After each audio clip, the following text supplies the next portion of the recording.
I'm Mo Volans and welcome to this introduction of Soothe2, the much anticipated upgrade to oeksound's first product, Soothe, the dynamic resonance suppressor that quickly graduated from its secret weapon status to a mainstay in mixing and mastering studios worldwide. Soothe2 is a complete rewrite of the original plugin and has been improved in almost every aspect. Amongst some of Soothe2's biggest new features are full frequency range processing, the addition of attack and release parameters, 2 different processing modes, mid-side stereo control, and a sidechain input.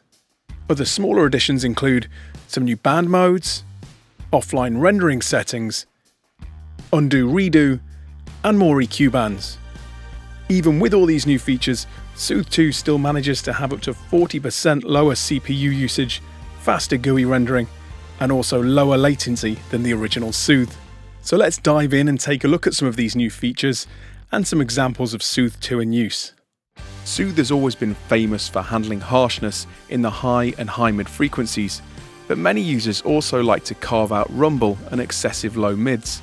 This low frequency control was always limited in the previous version of Soothe, but now Soothe2 allows the full audible frequency range to be processed. Of course, this opens up a lot of possibilities when it comes to handling low frequencies, but it also allows you to attack any problematic area at any frequency in your audio. The processing algorithm of Soothe2 now comes in 2 flavors that sound and react differently depending on the input material you're using. The modes are soft and hard.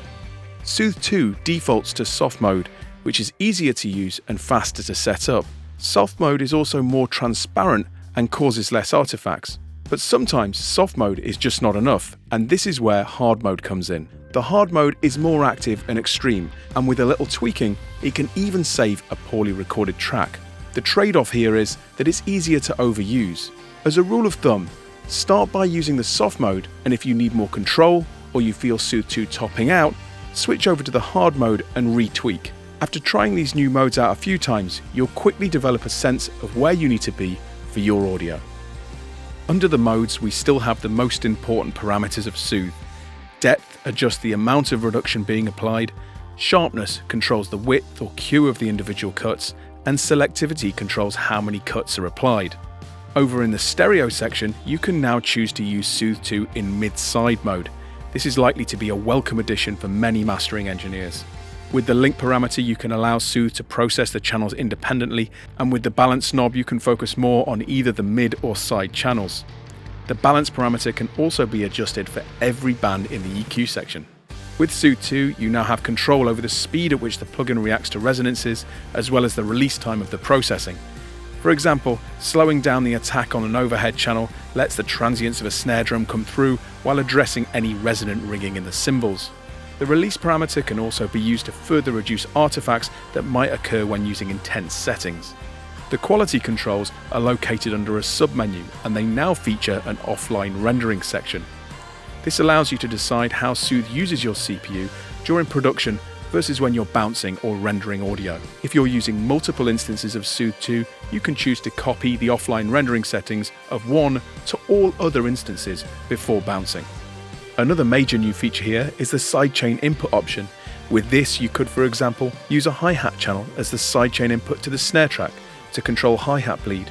You can also carve out space for a vocal in a thick reverb or delay return.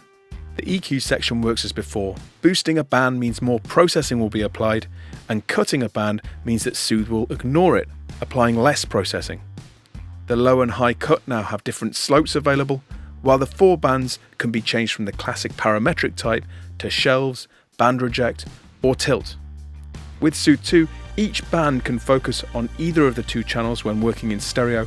The balance parameter follows the master setting, meaning if the plugin is in mid-side mode, the balance of a band can be shifted between mid and side.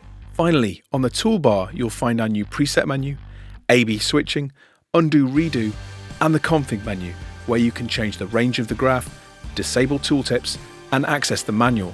The new search function in the preset menu allows you to quickly find a preset according to what material you want to process. Type in an instrument or a term like mastering, and you'll find presets that'll work for you. These are just some of the headline new features in Soothe2, and as you can see, it's an extensive list. I hope you've enjoyed this overview of the update and enjoy using Soothe2 in your own projects.